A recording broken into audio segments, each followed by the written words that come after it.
꿈과 사랑의 찬양대에 귀한 찬양 감사합니다.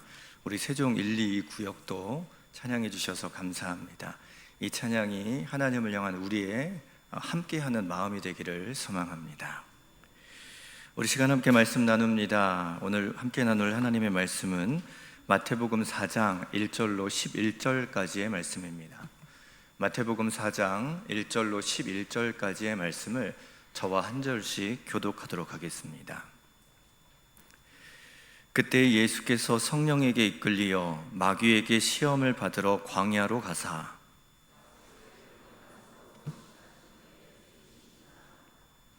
시험하는 자가 예수께 나와서 이르되 네가 만일 하나님의 아들이거든 명하여 이 돌들로 떡덩이가 되게 하라.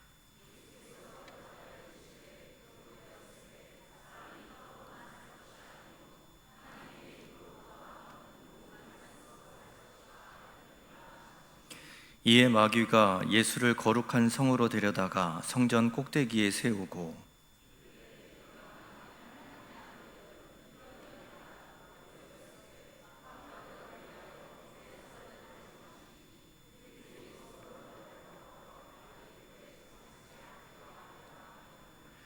예수께서 이르시되 또 기록되었으되 주 너의 하나님을 시험하지 말라 하였느니라 하시니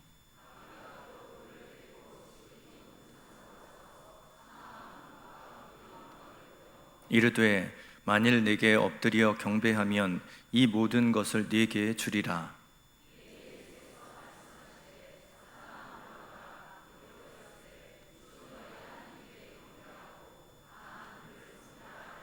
함께 읽습니다. 이에 마귀는 예수를 떠나고 천사들이 나와와서 수종드니라. 아멘. 우리는 수요일마다 마태복음의 말씀을 차근차근 함께 나누고 있습니다. 마태복음을 포함하여 마가복음, 누가복음, 요한복음은 모두 예수님의 그 사역의 내용들을 기록하고 있죠. 그런데 이 성경을 기록하는 그 관점이 조금씩 다릅니다.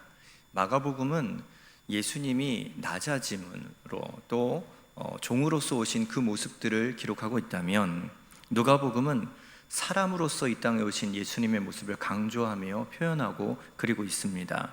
또한 요한복음은 하나님, 즉 신으로 오신 예수 그리스도를 표현하고 그 모습을 강조합니다. 그런데 우리가 계속 살피고 있는 이 마태복음은 왕으로 오신 예수님의 모습을 그렇게 강조하며 그리고 있다는 겁니다.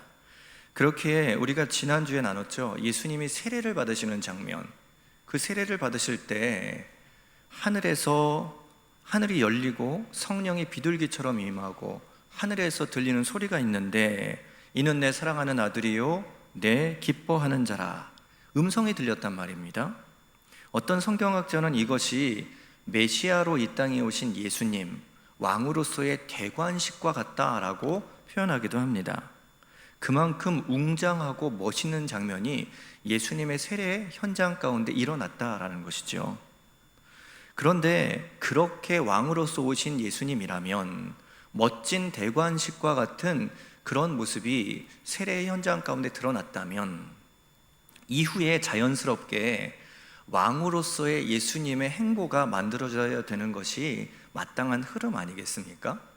그런데 뒤이어서 나오는 오늘 본문의 예수님의 행보는 그렇지 않다라는 거예요. 오늘 본문 1, 2절을 보십시오. 그때 예수께서 성령에게 이끌려 마귀에게 시험을 받으러 광야로 가사 40일을 밤낮으로 금식하신 후에 줄이신지라. 여러분, 대관식과 같은 웅장하고 멋있는 그런 세례, 그 이후에 예수님이 가신 곳은 광야였습니다. 왕궁이 아닙니다. 자진해서 간 것이 아니라 성령에 이끌려서 그 광야로 가셨습니다. 광야에 가서 멋있고 웅장하고 아름다운 사건을 경험한 게 아니라 거기에서 마주한 상황은 첫째, 마귀에게 시험을 당한 것이고 둘째, 40일 동안 밤낮으로 금식하신 것입니다. 그런데 의문이 듭니다. 금식하는 것까지는 그래도 이해가 갑니다. 신령할 수 있으니까요. 금식하는 것 경건함의 모습일 수 있으니까요. 그런데 어떻게 성령이 이끌어 가셨는지, 왕으로서 그 대관식과 같은 세례시 예식을 치르신 예수님이 그 광야에 가셔서 시험을 당하신 것일까요? 성령이 이끄셨는데 왜 시험을 당하게 되는 것인가 라는 의문이 든다는 겁니다. 성령이 이끄시는 길은 분명히 좋은 길일 텐데, 옳은 길일 텐데, 유익한 길일 텐데 사단의 시험을 받는다? 이거 좀 이해하기가 어려운 부분이다라는 것이죠. 그런데 우리는 여기서 생각해 볼 게 있습니다. 이 시험이라는 것에 대해서요.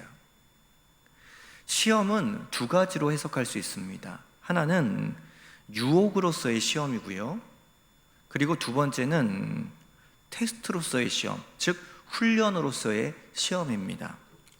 이 둘은 똑같이 시험이다라고 말할 수 있겠지만 목적이 전혀 다르다는 거죠. 유혹으로서의 시험은요, 그 목적이 넘어뜨리는 것이고 망가지게 만드는 것입니다. 사단이 우리를 시험하는 거예요. 이때의 시험이 유혹으로서의 시험입니다. 사단이 우리를 시험에 빠지게 하는 것은요, 믿음의 길에서 넘어뜨리기 위함이고 하나님과 멀어지게 만들어서 망가뜨리기, 망하게 하기 위함입니다. 그런데 테스트로서, 훈련으로서의 시험은요, 그 목적이 이와는 달라요. 성장하는 겁니다. 성숙하는 겁니다. 주님께서 우리에게 주시는 시험이 바로 이런 시험인 것이죠. 이 시험의 과정을 잘 통과해서 신앙이 더 성숙해지도록, 믿음이 더 단단해지도록, 한 단계 더 업그레이드 되도록 주님께서는 우리에게 훈련으로서의 시험, 테스트로서의 시험을 우리에게 주신다라는 겁니다. 둘의 목적이 전혀 다르다라는 거예요. 그런데 사단이 주는 시험이 있고 주님이 주는 시험이 있고, 이거 딱 구분되면 얼마나 쉽겠습니까? 그런데 그렇지 않아요. 이것이 딱 구분되는 것이 아닌 것 같다는 거죠. 1절에 성령에게 이끌리어 마귀에게 시험을 받으러 광야에 가셨다라고 본문은 기록합니다. 광야에 시험이 있습니다. 그런데 이 시험은 어떻게 보면 성령께서 주시는 것이기도 하시고, 또 동시에 사단이 일으키고 사단이 주는 것이기도 하다라는 거예요. 동일한 사건인데 이 동일한 사건에 대하여 성령님께서 바라시는 목적과 사단이 바라는 목적이 동시에 거기에 혼재되어 있다라는 겁니다. 사단은 이 사건을 통해서 예수님이 넘어지기를 바라는 것이고요, 그렇기 때문에 예수님을 시험하는 거예요. 그런데 성령께서는 예수님이 이 시험을 잘 통과해서 더 강건하게 사역하기를 원하시는 것이다라는 거예요. 동일한 사건인 거예요. 그런데 성령이 바라시는 바와 사단이 원하는 바가 다르다라는 겁니다.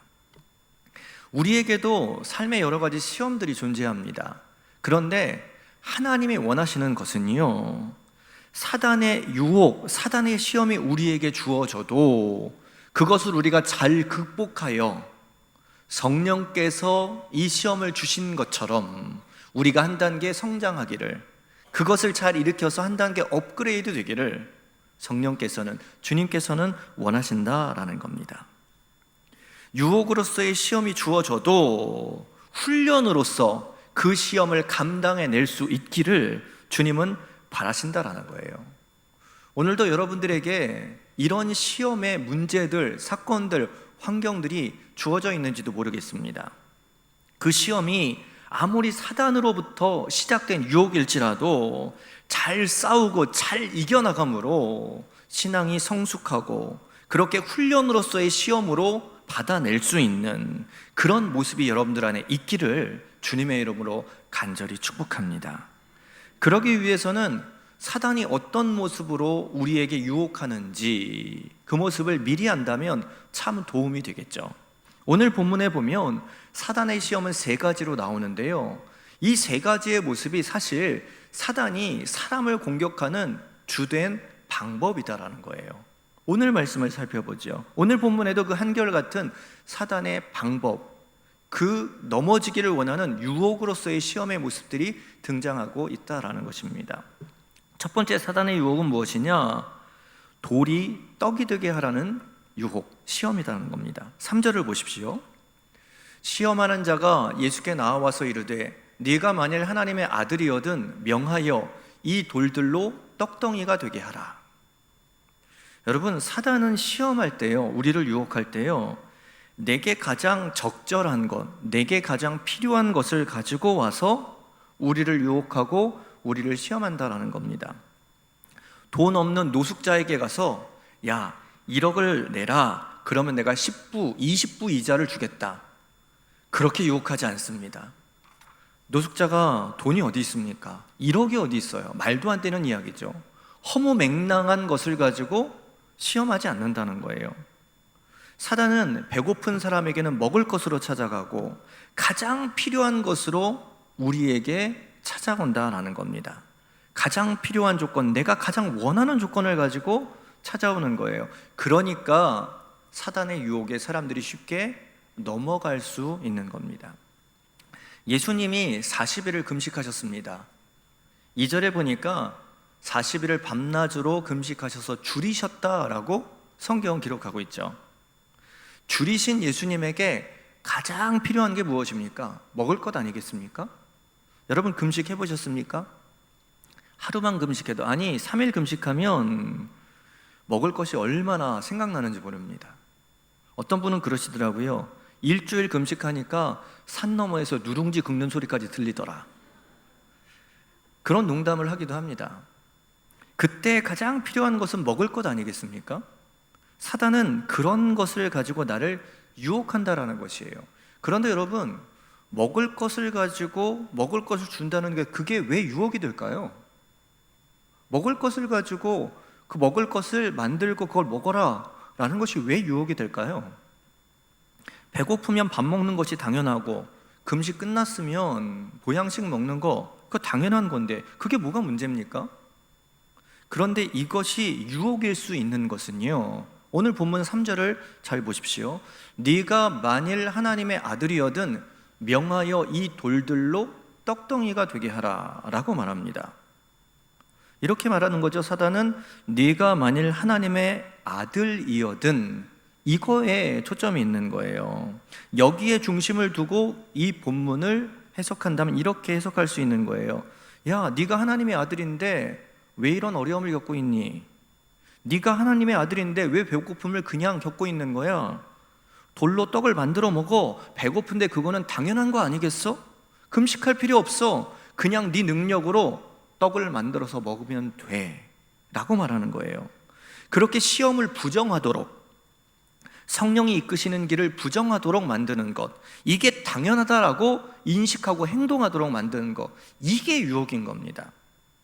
여러분, 우리는 살아가면서 목구멍이 포도청이라는 말을 참 많이 합니다. 그죠? 먹고 사는 문제가 우리의 삶에 가장 우선이 되는 문제 아닙니까?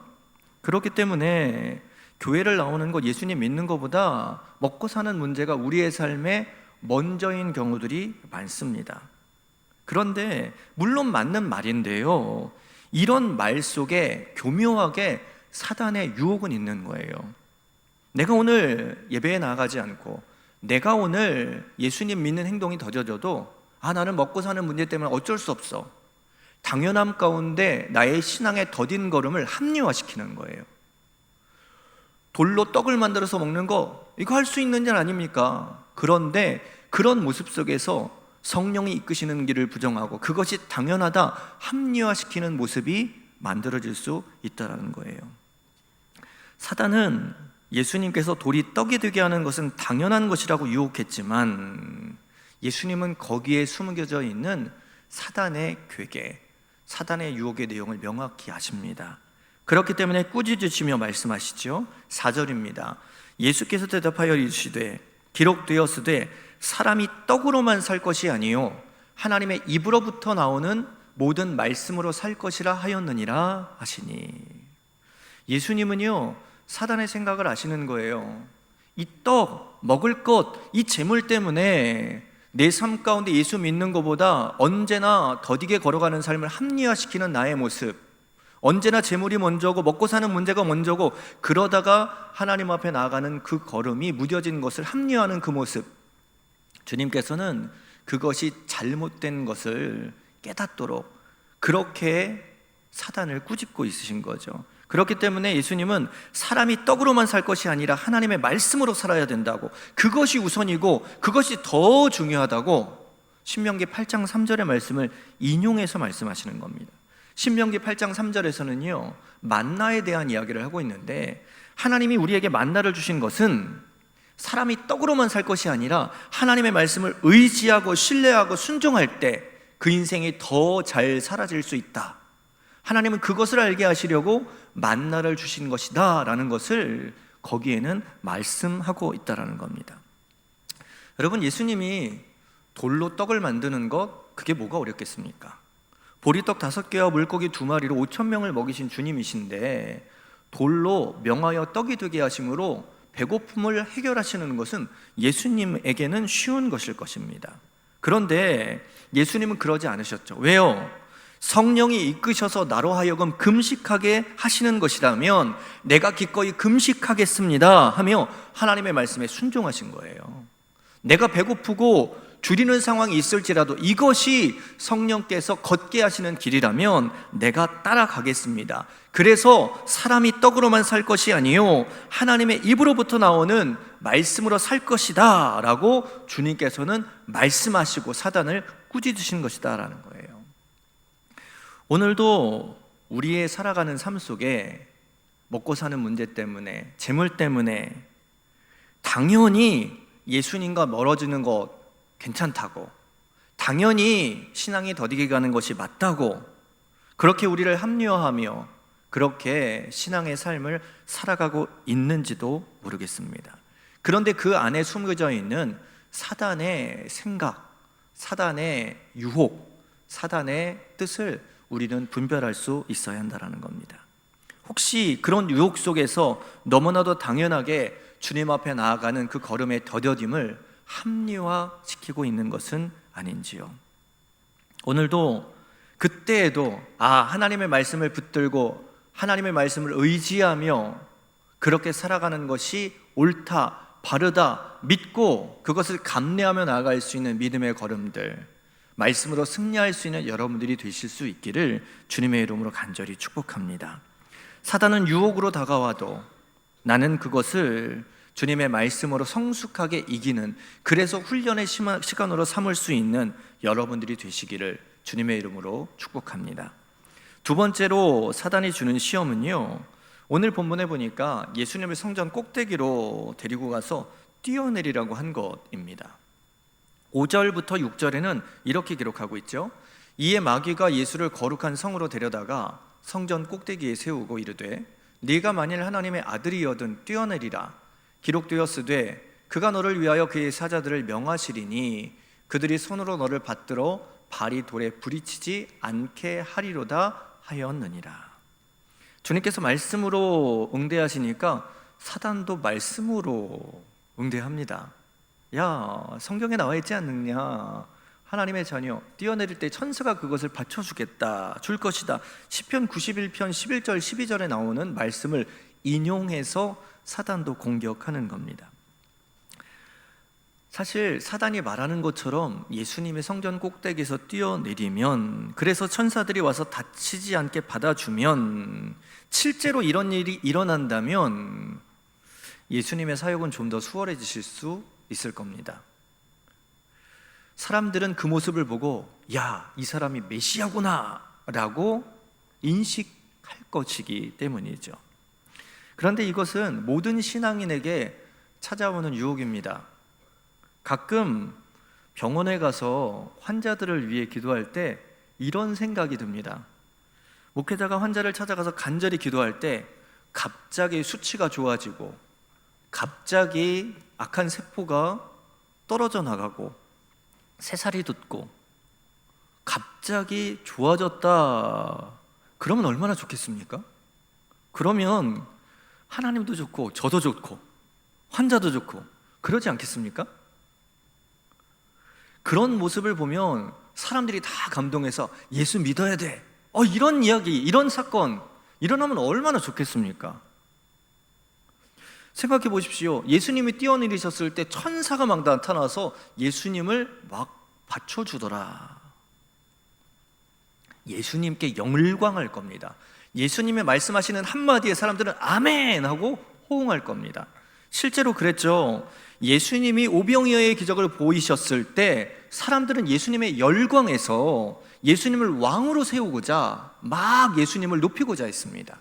예수님이 기적을 일으키시는 현장에 사람들은 몰려들었고 예수님의 인기는 높이 그 어느 것과 비교할 수 없을 정도로 치솟았다라는 것이죠. 그런데 여러분, 예수님은요, 세상에 그런 것을 보여주시기 위해서 오신 것이 아닙니다. 예수님이 오신 목적은요, 십자가에서 죽으시기 위함이었죠. 예수님은 죽으심으로 죽어가는 우리를 구원시키셔야 했고, 죽으심으로 우리의 생명을 살리셔야 합니다. 죽으심으로 이 땅을 향한, 죄인을 향한 하나님의 마음, 그 사랑을 드러내셔야 합니다. 그러기 위해서 이 땅에 오셨고 그것을 위해서 금식하시며 준비하신 것이지요. 그런데 예수님이 내리셔서 천사가 그것을 받아준다면 사람들은 예수님에게만 포커스를 맞출 겁니다. 예수님에게만 열광할 것입니다. 그렇게 예수님에게 모든 것이 집중될 때, 그때가 사실 위험한 길이죠. 그때가 가장 위험한 때입니다. 예수님은 사람들이 왕으로 예수님을 높이고자 하셨을 때마다 예수님은 사람들을 피해서 한적한 곳으로 가셨죠. 왜요? 사람들의 인정과 높임을 받다 보면 명예에 빠져서 십자가의 길, 낮아지는 길, 죽으러 가는 길에 대한 걸음이 변질될 수 있기 때문입니다. 그러니까 한적한 곳으로 가셔서 기도하시며 오늘도 믿음의 길, 십자가의 길, 사명을 다시금 재확인하시는 것이죠. 여러분, 많은 목회자들이요, 이 명예에 대한 욕심, 사단이 주는 유혹에 빠지는 경우들이 참 많습니다. 하나님의 은혜로 놀라운 기적을 경험할 때, 부흥을 경험할 때 여기에 사탄의 유혹이 숨겨져 있다는 사실을 놓치고 그 가운데 심취하여 열광하는 사람들의 눈에, 열광하는 사람들의 소리에 십자가의 길을 잃어버리는 경우들이 참 많다라는 겁니다. 내가 이렇게 해서, 내가 이렇게 설교해서, 내 안에 하나님의 능력이 있어서 이렇게 교회가 부흥하고 역사가 일어난다 하며 내 명예와 내 위신을 높게 여길 때, 그때 십자가는 안 보이게 되는 것이죠. 예수님의 이름이 가리워지게 되는 겁니다. 나의 잘못된 명예에 대한 욕심, 그 유혹에 빠져갈 때 하나님의 사역은 변질되게 되는 거예요. 이것은 하나님의 길을 망치는 행위입니다. 그렇기 때문에 앞선 자들, 목회자들을 위해서 여러분들 꼭 기도해 주십시오. 사람들의 인기 때문에 변질되지 않도록, 그 명예 때문에 본분 있지 않도록, 사람들의 높임 때문에 심취해서 십자가를 가리는 일들이 만들어지지 않도록, 계속 예수만 드러낼 수 있도록, 예수만 나타낼 수 있도록, 그런 존재 될 수 있도록 그렇게 기도해 주십시오. 잘못된 명예욕은 예수님의 모습을 가리는 행위고 주님의 길을 망치는 행위입니다. 그러니까 이 예수님께서 사단의 유혹에 뭐라고 말씀하십니까? 주 너의 하나님을 시험하지 말라라고 말씀하시는 것 아닙니까? 높아지려 하는 마음으로 나를 유혹하는 사단의 시험을 잘 극복하시는 주님의 모습이 여기에 담겨져 있는 겁니다. 언제나 겸손한, 성숙한 그리스도인들이 되었으면 좋겠습니다. 날마다 나를 높게 만들려는, 높게 인식하게 만들려는 사단의 유혹 속에서 그것을 딛고 일어나 겸손의 자리로, 낮아짐의 자리로 나아갈 때 그곳은 예수의 이름이 더 높아지고 더 십자가가 선명해지며 하나님께서 이루시는 더 큰 기적들이 나타나는 길들이 만들어지게 될 것입니다. 오늘도 그 시험에 잘 이길 수 있는 낮아진 성숙한 그리스도인들 되시기를 축복합니다. 세 번째 사단이 주는 유혹은요, 예수님을 데리고 가서 높은 산에 데리고 가서 내게 절하면 이 모든 영광을 주겠다는 유혹을 했다라는 것이죠. 권력에 대한 유혹입니다. 오늘 본문 8절 9절에는 이렇게 말씀하죠. 마귀가 또 그를 데리고 지극히 높은 산으로 가서 천하 만국과 그 영광을 보여 이르되 만일 내게 엎드려 경배하면 이 모든 것을 네게 주리라. 사람은 권력에 대한 욕심이 있습니다. 이것이 인간의 3대 욕구 중 하나 아닙니까? 누군가가 내게 엎드려서 복종하고 굽실거리는 거 사람들 좋아합니다. 혼자 있을 땐 안 그러는데 둘만 있어도 내가 이 사람에게 높임받고 존경받고 인사받고 그렇게 높아지기를 원합니다. 그러니까 결혼을 해도요, 경제권을 누가 갖느니, 집의 주도권을 누가 지느니, 이거 가지고 한참 씨름하는 것 아니겠습니까? 그런데 예수님이 사역을 시작하실 때 이 권력욕을 가지고 사단은, 마귀는 예수님을 유혹하는 거예요. 내게 엎드려 경배하면 이 모든 것을 주리라, 사단이 말하는 것 아닙니까? 에베소서 2장 2절에 보면요, 사단을 가리켜서 공중 권세 잡은 자라고 표현을 합니다. 하나님이 다스리는 이 세상 가운데 사단의 권세, 사단의 힘이 얼마나 큰지를 보여주는 표현 아니겠습니까? 사단의 권세가 만만치 않은 겁니다. 그런데 예수님이 그 사단에게 절하면 이 마귀는, 사단은 자기의 권세를 예수님께 다 주어서 예수님이 사역하는데 어려움 없도록 돕겠다라는 겁니다. 그러면 절하면 예수님에게 큰 힘이 될 것이다 라고 말하고 있는 겁니다. 그런데 예수님은 그에 대해서 뭐라고 말씀하십니까? 10절에 보면 이렇게 말씀하시죠. 이에 예수께서 말씀하시되 사탄아 물러가라, 기록되었으되 주 너희 하나님께 경배하고 다만 그를 섬기라 하였느니라. 여러분, 이 말씀을 보면요, 예수님께서 이렇게 말씀하신 내용을 보면 분명히 사단은 권력의 욕심을 가지고 예수님을 찾아온 것인데, 권력을 위해서 잘못된 방법을 택하는 것은 결국 하나님이 아닌 사단에게, 다른 것에 경배하는 것이다, 그것을 주님께서 말씀하시는 것이라는 것을 알 수 있습니다. 사단은 언제나 우리에게 접근할 때 세속적인 힘을 가지고 접근합니다. 그래서 신앙보다는 사업을, 정직보다는 술수를 가르치죠. 그러면서 야, 그렇게 힘을 길러서 하나님을 위해 일하면 되지 않겠느냐, 너 그렇게 돈 벌어서 그 힘 가지고 주님의 사업을 위하여 쓰면 되지 않겠느냐라고 그렇게 우리를 유혹한다라는 것이죠. 높아지기 위해서 세상에는 많은 편법을 사용합니다. 믿음의 사람들도 그렇게 유혹을 많이 받습니다. 빨리 높아지려고 넓고 편한, 쉬운 그 길을 선택할 수도 있습니다. 그런데 주님의 말씀에 따르면 그것은 하나님을 경배하는 것이 아니다라는 겁니다. 하나님이 기뻐하시는 길이 아니다라는 겁니다. 그 길을 선택하고 나아가는 것은 하나님을 경배하는 것이 아니라 사단에게 경배하는 것이고 잘못된 길을 걸어가는 것이다 라고 주님은 말씀하고 계시다라는 겁니다. 어느새 세상과 타협하며 살아가는 삶에는 하나님이 주인이 아니라 사단이 주인된, 사단을 경배하는 삶의 모습이 되어져 감을 주님께서는 말씀하고 계신다라는 겁니다. 그러니까 예수님은 하나님께만 경배하고 하나님만을 섬겨야 한다라고 사단을 꾸짖고 계신 것입니다. 오늘도 세상 살아가면서 당장의 높음을 위하여 하나님이 기뻐하시지 않는 길을 선택하지 마십시오.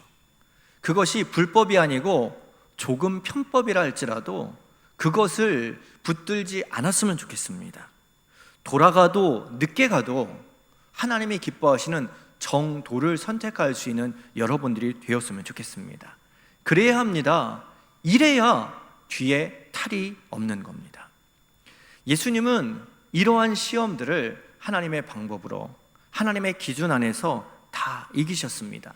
그런데 살펴보면 하나님이, 예수님께서 그렇게 기준을 삼고 사단을 꾸짖으시며 이길 수 있으셨던 것은 언제나 말씀이었다라는 것을 발견하게 됩니다. 즉 예수님께서는 사단의 유혹과 사단의 시험과 사단의 수많은 그런 다가옴에도 말씀의 명확한 기준이 있었기 때문에 말씀으로 꾸짖으시며 그 모든 어려움들을, 유혹을 이기어 성숙함으로 나아가셨다라는 겁니다. 그렇기 때문에 우리에게도 이 말씀이라는 것을 붙들 수 있는 모습이 있어야 한다는 것이죠. 하나님은 너무나도 감사하게도 이 말씀이라는 것을 우리에게 읽도록, 붙들도록 우리에게 말씀을 허락해 주셨다라는 겁니다. 이 말씀 여러분 소홀히 여기지 마십시오. 이 말씀을 읽으십시오. 이 말씀을 묵상하십시오. 참으로 감사한 것은 이 말씀을 읽을 때 어제 알았던 그 말씀이 오늘 읽을 때 새로운 은혜로, 새로운 능력으로, 오늘도 나의 삶을 바꾸는 하나님의 레마, 그 능력으로 오늘도 우리의 삶 가운데 새롭게 역사하신다라는 겁니다. 어제 이해되지 않았던 그 말씀이 오늘 읽을 때에 새롭게 깨닫게 되는 은총으로 살아 숨쉬어 우리의 삶을 바꾸는 하나님의 능력으로 작용한다라는 겁니다. 그 말씀을 그렇게 계속 읽어야 하고 묵상하여야 합니다. 무엇을 알아야 싸울 수 있지 않겠습니까? 무엇을 알아야 사단 가운데 꾸짖을 수 있지 않겠습니까? 주님은 그 말씀을 가지고 사단을 꾸짖고 사단 가운데 대처하며 바른 그 모습으로 사단의 유혹 가운데 넘어짐이 아닌, 사단의 유혹이 아닌 훈련으로서의 그 시험으로 그 모든 것들을 바꾸어 내셨다라는 겁니다. 주님은 그렇게 말씀으로 승리하셨습니다. 그러니 어떤 일이 일어납니까? 11절에 보니까 이렇게 말씀하죠. 이에 마귀는 예수를 떠나고 천사들이 나와 수종드니라. 여러분, 우리에게는 날마다의 시험이 있습니다. 그 시험을 말씀을 붙들고 잘 이길 수 있는 여러분들이 되시기를 원합니다. 그때 사단의 유혹, 그 목적은 넘어짐이나 그 시험을 통하여 성숙하길 바라시는 주님의 뜻대로 천사가 수종드는 삶, 천사가 기뻐하는 삶, 아니 하나님이 기뻐하시는 삶을 우리는 살아낼 것이요, 그 삶을 통하여서 하나님 앞에 영광 돌리게 될 것입니다. 오늘도 수많은 시험 가운데 그 시험을 극복하고 한 단계 성숙할 수 있는, 시험이 훈련의 과정이 될 수 있는 믿음의 사람, 그렇게 승리할 수 있는 우리 모든 여주의 교우들이 될 수 있기를 주님의 이름으로 간절히 축복합니다.